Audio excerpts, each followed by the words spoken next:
25 meeting of the Town of Southampton Conservation Board.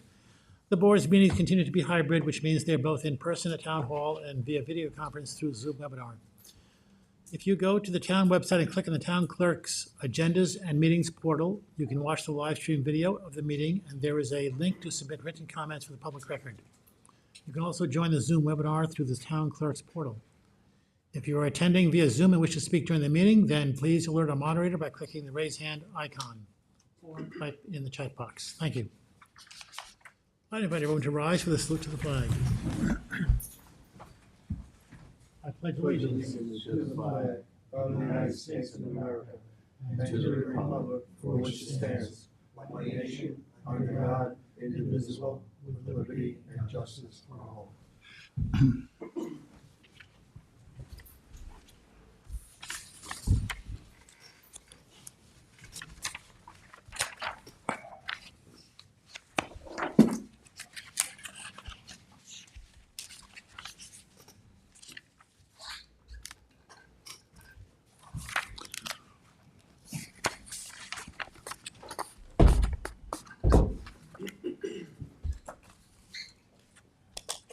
What is your pleasure on the minutes of May 14th, 2025?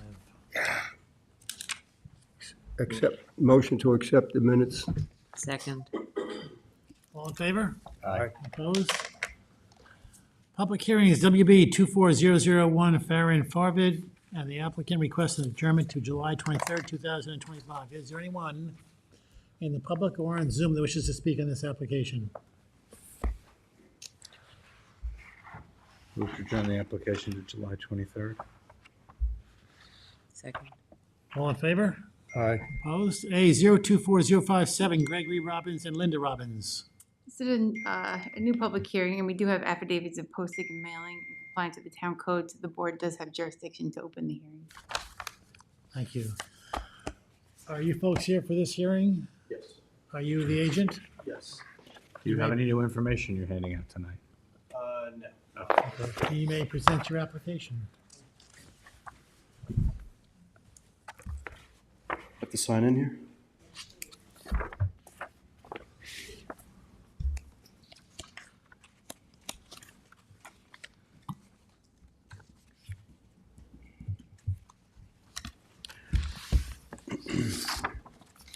My name's Keith Masseria. With McLean Associates, I'm representing Mr. and Mrs. Robbins at 31 East Shore Drive in Southampton. The proposed project is to install a stone revetment consisting of 2 layers of armor stone, approximately 1.75 feet in diameter, over stone bedding and geotextile filter fabric. Landward of the revetment would be a 10-foot non-turf buffer, which would be planted with native plantings such as American beach grass. It'd be an untreated timber boardwalk constructed over the top of the new stone revetment to provide safe access to the beach area. The purpose of the project is to eliminate the erosion that is currently occurring along the west side of the property. There's been some loss of soil as well as a lot of vegetation along that side of the property. The current design has approvals from the New York State Department of Environmental Conservation as well as the Department of State. The Army Corps permit was not required at this location given the location of the project with relation to the spring high tide line. The proposed revetment would be similar to the revetments installed at 47 East Shore Drive, which is approximately 288 feet to the north of the site. 51 East Shore Drive, which is directly north of that property, and 59 East Shore Drive, which is 2 properties to the north of that. The 2 revetments nearest to the project site, which are in a similar landscape, in our opinion, don't appear to be exacerbating the erosion. They're protecting the upland land very well, though, so we think that's a fairly good case study for installing the revetment at this site to protect the property whilst not just, disturbing the beach area. The other revetment, which is at 59 East Shore Drive, is sandwiched between a couple of bulkheads, so that one's a little bit harder to, decipher like what the impacts of that revetment have been. But so we wouldn't exactly use that as a great example, because I do think that the bulkheads are likely causing erosion, and with the waves crashing against like the vertical structures. We did supply an alternatives analysis to the town conservation board at their request, which included alternatives such as just vegetating the shoreline, bulkheading the shoreline, the boulders scattered along the beach area. One alternative that obviously we would love to do would just be to naturally vegetate the shoreline, more similar to what currently exists at the site. But given the 2 miles or so fetch across to the other side and the impacts from the northwest direction, the vegetation can't withstand the wave action, which can be in upwards of 7 feet in height, depending on the conditions that are occurring at the project site. The DEC considers anything above 5 feet in height to be a high wave energy environment, which wouldn't typically support vegetation, which is why we're proposing the solution that we are, which is to armor the shoreline with stone.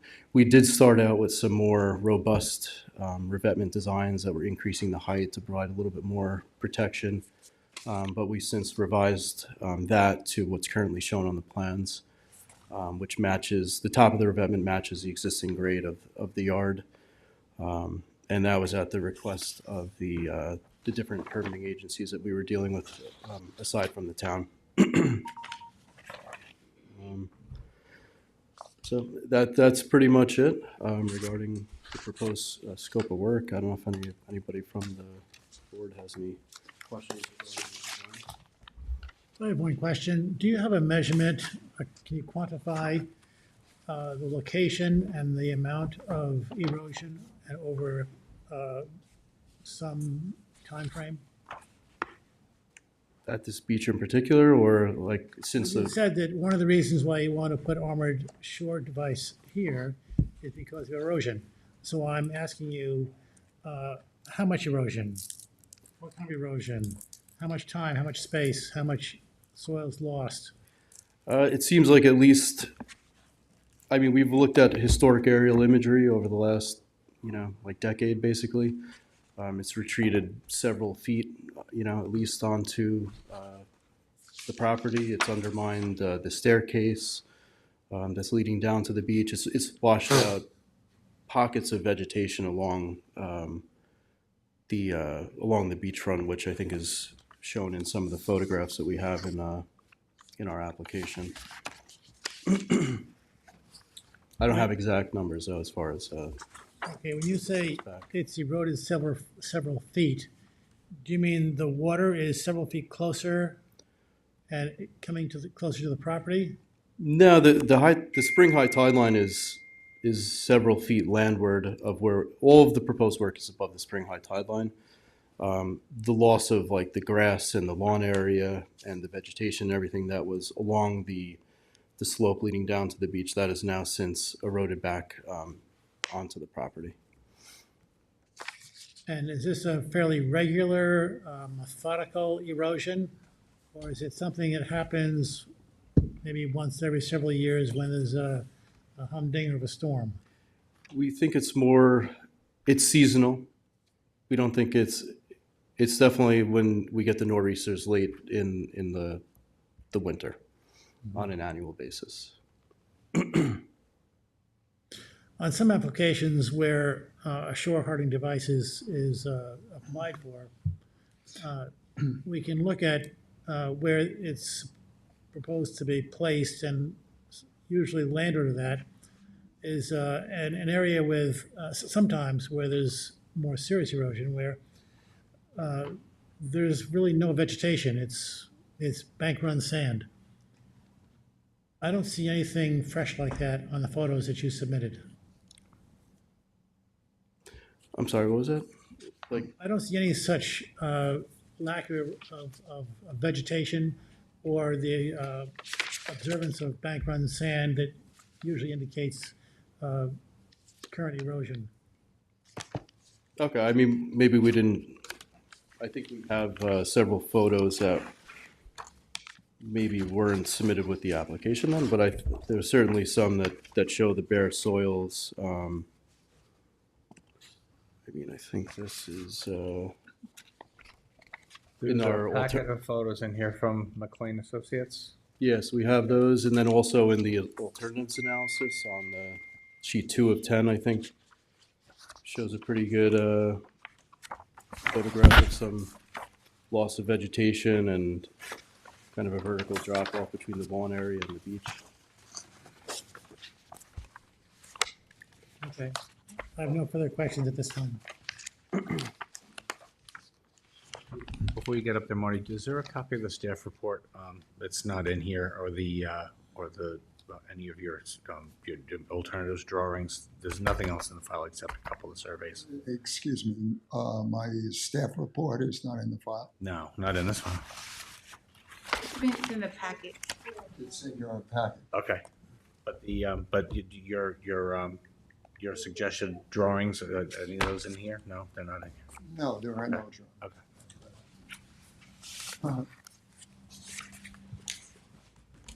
Good evening, Marty Shea, Chief Environmental Analyst for the town. There is a preliminary advisory report on file dated April 17, 2025. It's a 5-page report that provides characterization of site conditions and expresses a host of concerns regarding the pending application. Before I provide an additional comment, I want to hand out some photographs. I had my staff visit the site both on April 10th. I'll hand out those photos.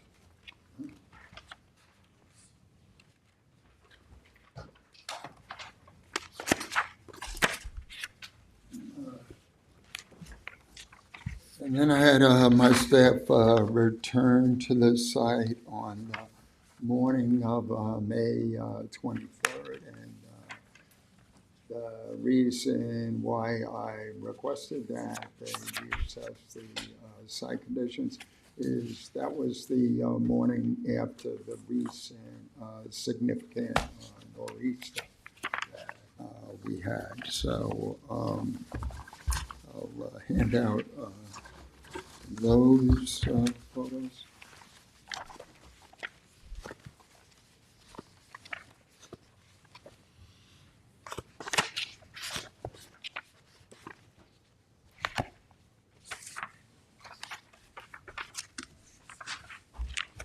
Should have additional copies here as well.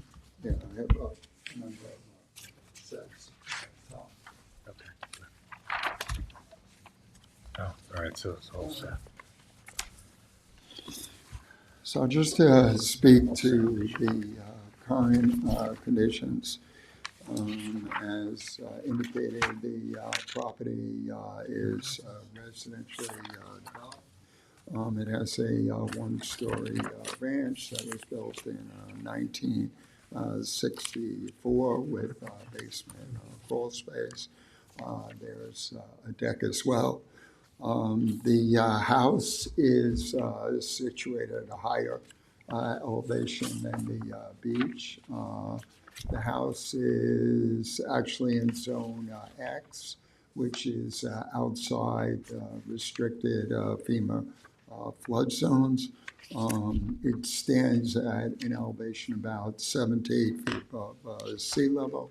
It's located approximately 80 feet landward of the highest significant marine rack and wetland boundary at this site, and deck is located about 66 feet landward of wetlands. As seen in the photographs, there is no emergency at present. I could see no evidence that the existing residence is being threatened by erosion or flooding. Yes, there is a minor escarpment and some damaged vegetation along the upper beach, but none of what I observed would be considered significant. As was alluded to in the prior testimony, the property has frontage on a little Peconic Bay, as is classic for this Bay Area. You have fluctuations in beach width seasonally during the summer. The beaches tend to be wider. There's less risk of storm events. During the winter, the beaches tend to be a little bit narrower. One of the things that stands out in these photos is this is Bay Beach, which is heavily characterized by bay cobble. Bay cobble is washed up from the bay floor during significant tides and storm events. The cobble is critical with regards to stabilizing the beach. So at present, because of the heavy cobble layer, you don't have any significant risk of erosion of that beach. Typically, when we consider applications for armoring of a waterfront property, and as this board knows, this property is located along one of the only remaining stretches of unarmored beach in the North Sea area.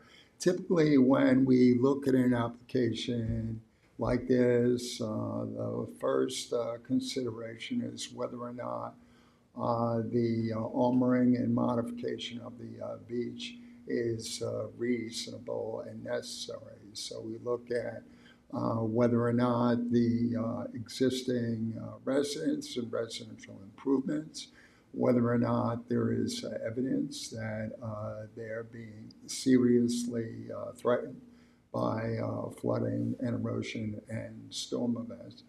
And I could find no evidence of that at present whatsoever. There is concern that when you armor a beach like this by placement of rock, it results in loss of wetland and beach habitat. So you're losing habitat for native coastal vegetation. It adversely impacts shorebirds, wading birds, and other wildlife.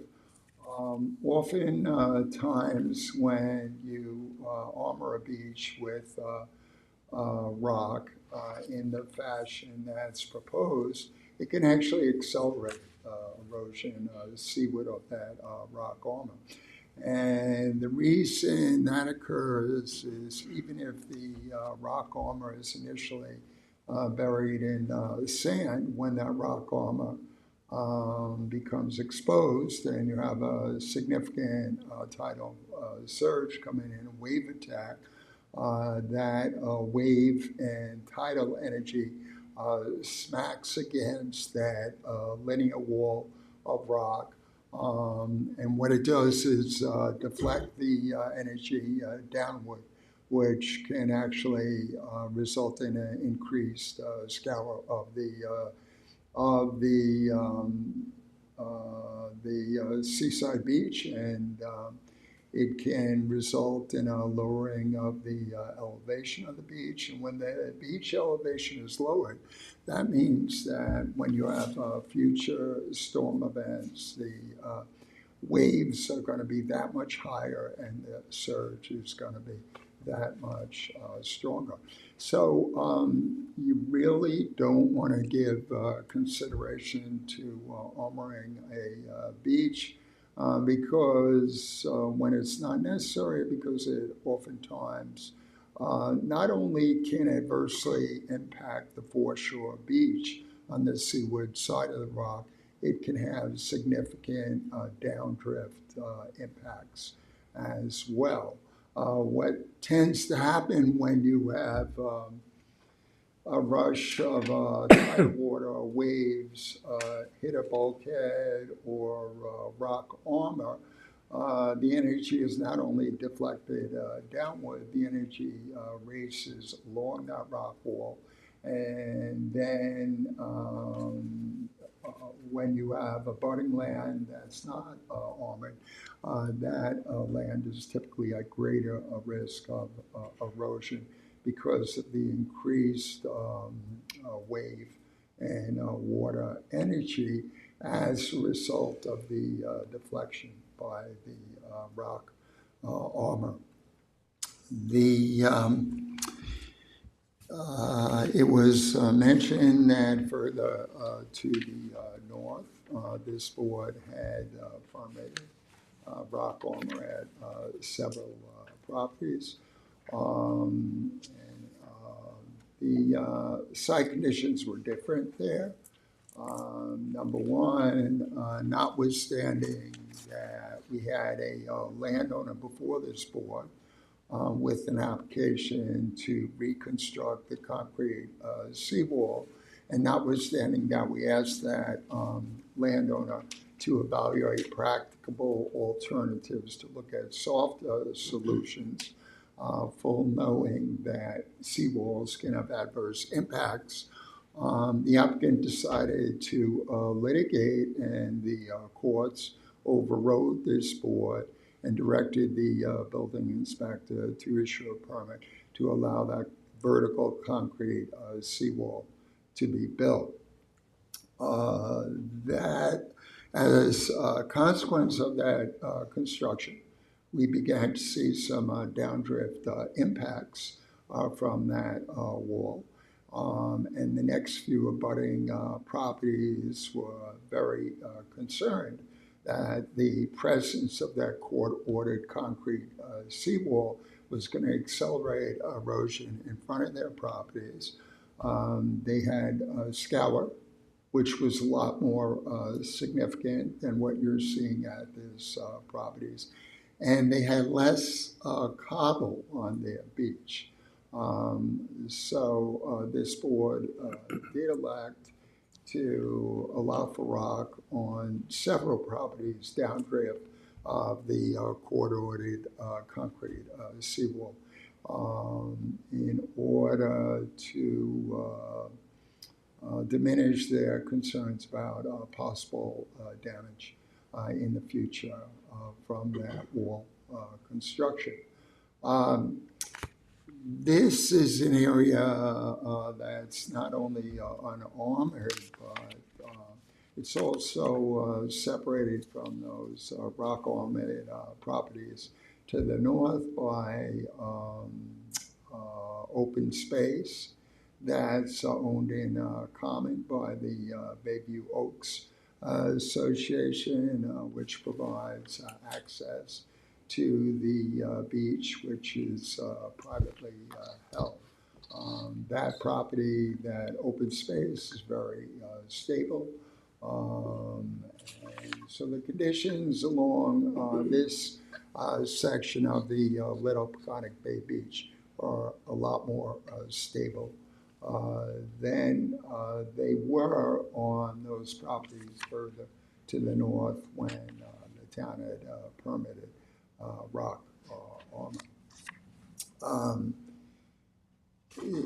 The other thing that's happening is, notwithstanding the board's permitting of that armor further to the north, where we're hearing that the pace of climate change and global sea rise is accelerating at a fast pace and was once envisioned. That becomes an important factor in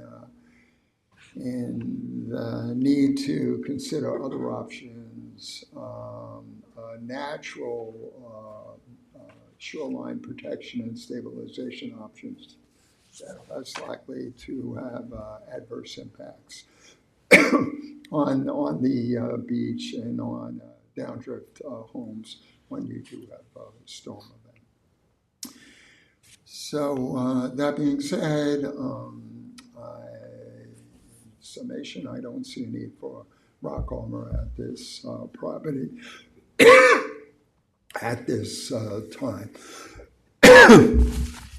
Thanks. Excuse me 1 minute.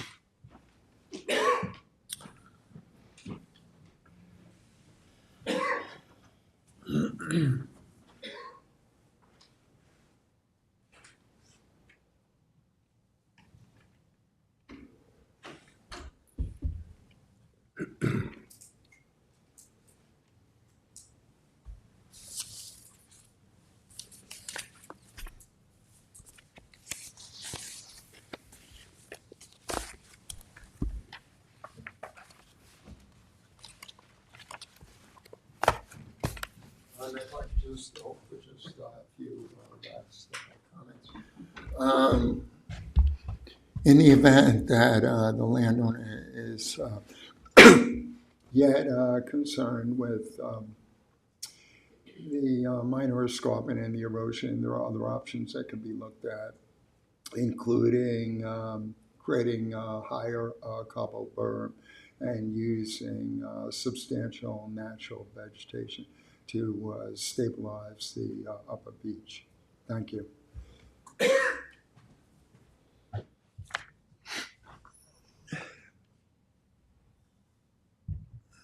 You're up.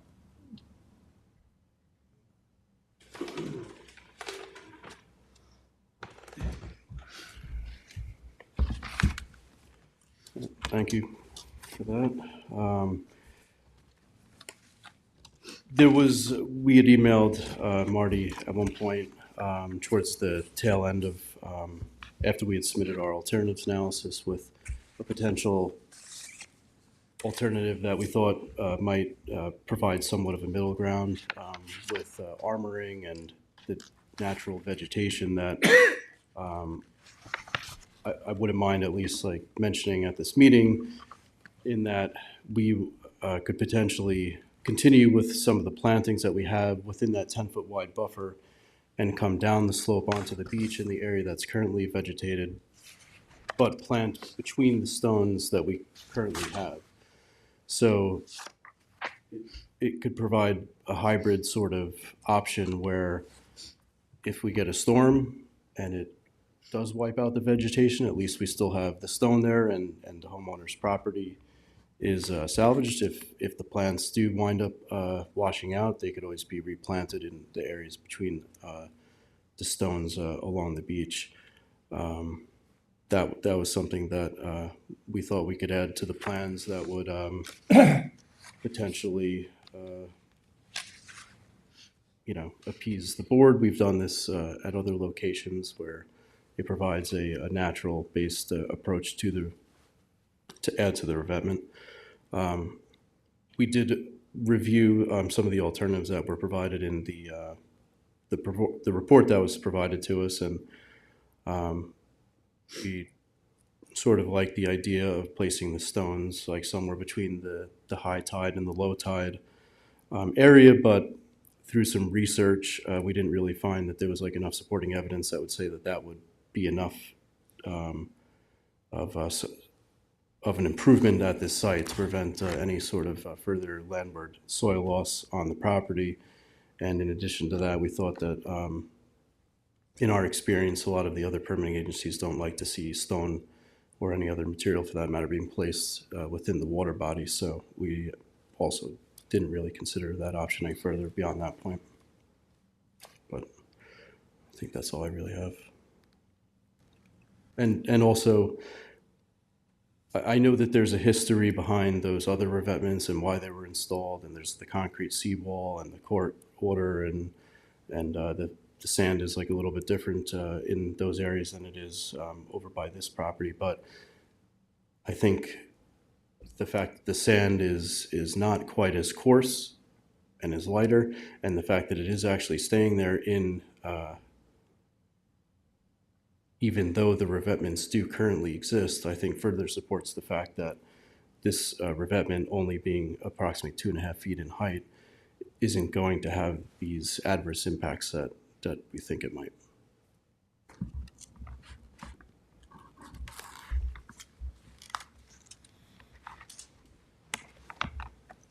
This board does not like, in general, hardened shore devices. So we do like to look at alternatives. The law calls for us to ask for alternatives. And there may be something you can do.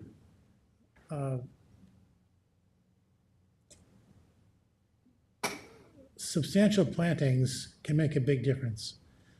And when I say substantial, I mean plantings that are taller, tougher than beach grass, some shrub kind of things that's going to have a deeper root system.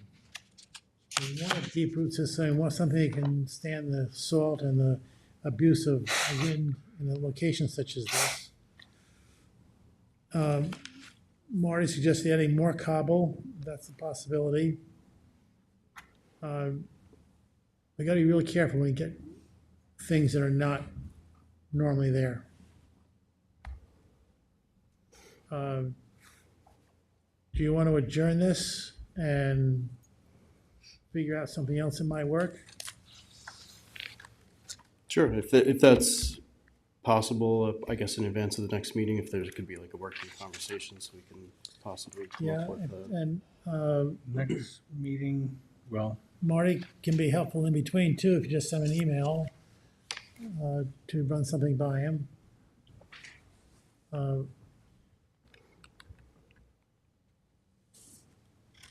It looks like you're not under the gun to get something right away because it doesn't seem like there's any imminent loss here. Yeah, not right. I would agree with that. Not to the house or anything for that matter. It's more of stabilizing the yard and the open space along between that and the house and the beach area. by the same token, plantings would or sooner rather than later would give them a chance to take hold before the weather were to turn bad. Give them a good 6 months. This is a real good time to before. plant. Yeah, so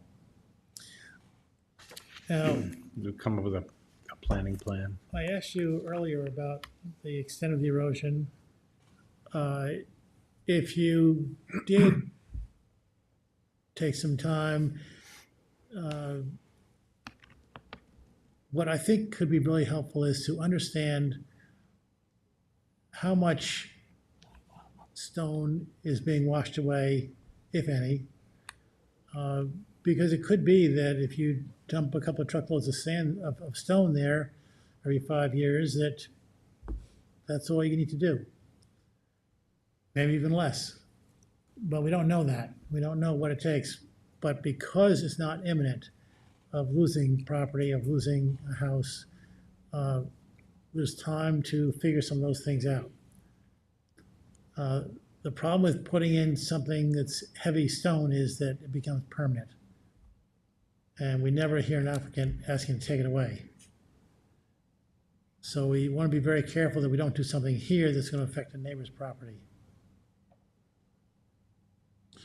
So those are just some thoughts under the heading of exploring alternatives. I suspect there's something that might work for your client.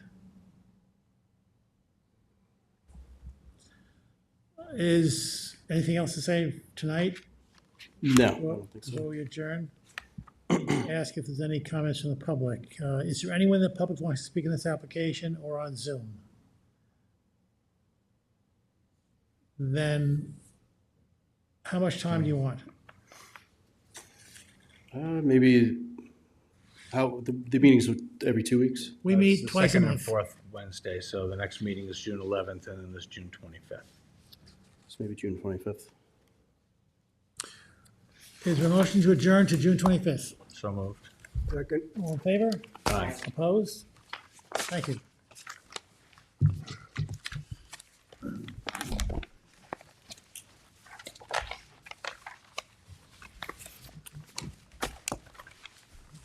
I'll give you my packet. Where's my packet? Not that bad.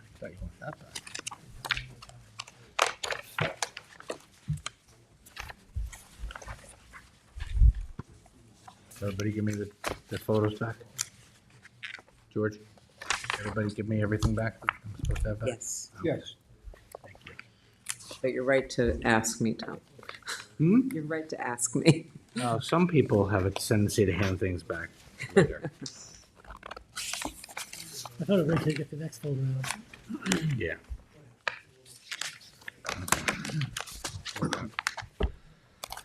Next on the agenda is resolution to schedule a public hearing, A024044, Bradley A. Edgar and Lauren D. Edgar. Is there a motion to schedule a public hearing for July 9th? So moved. Second. Resolve that the notice of such hearing be published in the official town newspaper and one other newspaper of general circulation at least 10 days prior to the July 9th, 2025 public hearing pursuant to Chapter 325-8C1 of Town Code. All in favor? Aye. Opposed? Advisory reports, 26 for the planning board, 26 Hillside Road. Good evening again. I'm Marty Shea, Chief Environmental Analyst for the town. This is a pending residential subdivision for a fairly large tract on Hillside Road in the hamlet of Shinnecock Hills. There are two recommended comments.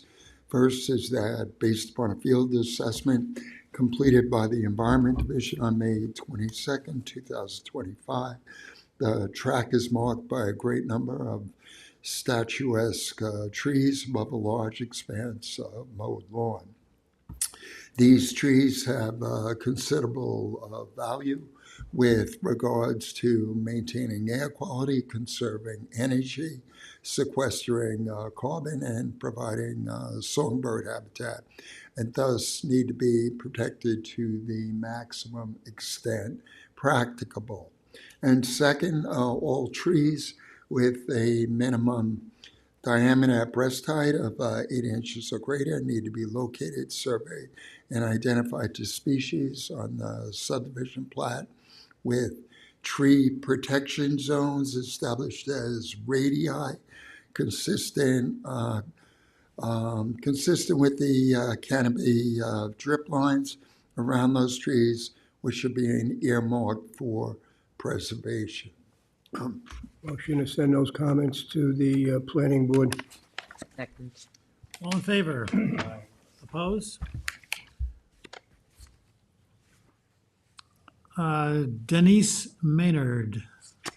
It's a pending two-lot subdivision for a residentially developed property at 240 Halsey Lane in Bridgehampton. There are several recommended comments. First indicates that based upon an Environment Division field assessment completed on May 27, 2025, the tract contains an active purple martin gourd rack house above the westerly rail fence, whose continued protection and maintenance should be encouraged as their breeding populations depend almost entirely on man-made housing. Second, although this migratory species is apparently secure in New York, purple martin populations have declined by 39% statewide since 1985, with some potential for further long-term decline due to a host of factors. And lastly, the western part of the tract should continue to be managed as mowed field or meadow to support and sustain the birds with a minimum 40 feet wide north-south treeless corridor maintained north of the existing frame sheds. Motion to send those comments to the planning board. Second. All in favor? Aye. Opposed? For the ZBA, Brandon Josephson and Sarah Church. Say pending variance application for property where residential redevelopment is being proposed at 22 Bay Avenue in the Hamlet of Noyak. There are two recommended comments. The first indicates that administrative wetland permit application number WAA 25050 was received on April 1st, 2024, followed by submittal of the updated survey as prepared by F. Michael Hemmer, dated January 4, 2024, with the latest revision date of April 7, 2025, on April 12, 2025, in order to request a town wetland permit for the residential redevelopment plans, which are the subject of the pending variance application. Second, based upon an Environment Division site assessment completed on May 21, 2024, the proposed improvements are compliant with the wetland construction setbacks required pursuant to Section 325-9. Accordingly, the requisite administrative wetland permit has been drafted and will be issued as soon as possible.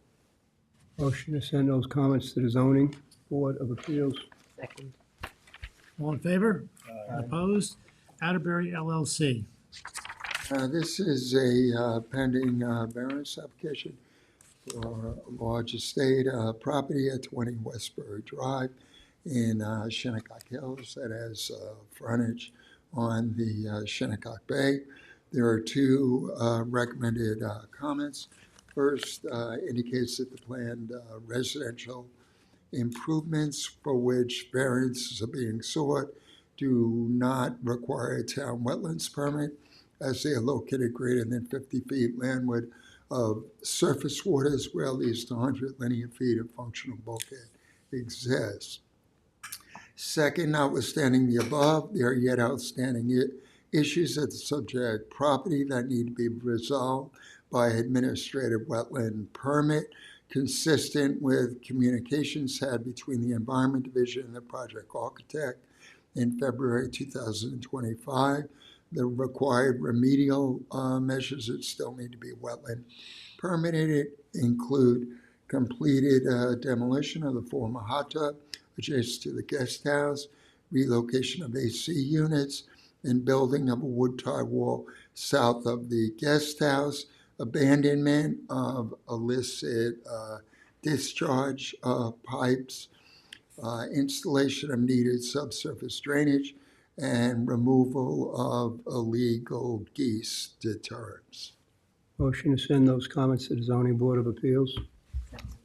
All in favor? Aye. Opposed? Administrative wetland permits are in your packets. Resolution of conditional approval, Timothy Field and Diane Field. Any discussion? Move to issue. Second. Resolve that a conditional wetland permit approval be granted to Timothy Field and Diane Field for the proposed project on the terms and conditions set forth therein. All in favor? Aye. Opposed? Okay, 025001, John P. Hall III. Any discussion? Move to issue. Second. Resolve that a conditional wetland permit approval be granted to John P. Hall III for the proposed project upon the terms and conditions set forth therein. All in favor? Aye. Opposed? Preliminary review secret determination A 022037510 Halsey Road LLC. This application relates to two abutting lots that are going to be merged for the purposes of residential redevelopment. One lot contains an existing residence. The second lot is vacant. The lot with the dwelling has bulkheaded frontage along a dug lagoon or a canal that flows out into Middle Pond. The vacant lot has interior brackish wetlands associated with flooded drainage corridor along Little Neck Road. There is a preliminary advisory report on file dated May 28, 2025, which provides a pretty exhaustive history in terms of communications that were had between my office and the applicant in order to request modifications to the original project plans in the interest of bettering protection of the on-site and adjacent wetlands. The applicant has finally come forward this month with a revised survey that is consistent with my recommendations in terms of house and pool and IA design. It provides the recommended covenanted naturally vegetated buffers that would be restored. The on-site wetlands would also be protected. That being said, there's some additional details that yet need to be shown on this final survey. And the extent of fill needs to be scaled back so that it's reserved to the location of the IAOWTS as required by the health department as much as is practicable. Because these lots are in a flood zone and are located partially seaward of the limit of moderate wave action, the house will need to be constructed on pilings in order to be FEMA compliant. So there's no need for a fill deposition for the purposes of construction of the residence and landscaping. The applicant has, as indicated, agreed with my recommended mitigating measures for these properties. This is an application for which we have sufficient information to make a determination. As such, recommending that the public hearing requirement be waived. Motion to waive the public hearing. Second. Resolved that the Town Conservation Board hereby waives the public hearing requirement pursuant to Chapter 325, Section 325-80 of the Town Code. All in favor? Aye. Opposed? A024076, Jennifer Miller and Brian Miller. This application relates to a residentially developed property at 358 West Neck Road in the Hamlet of North Sea. There is a preliminary advisory report on file dated May 20, 2025.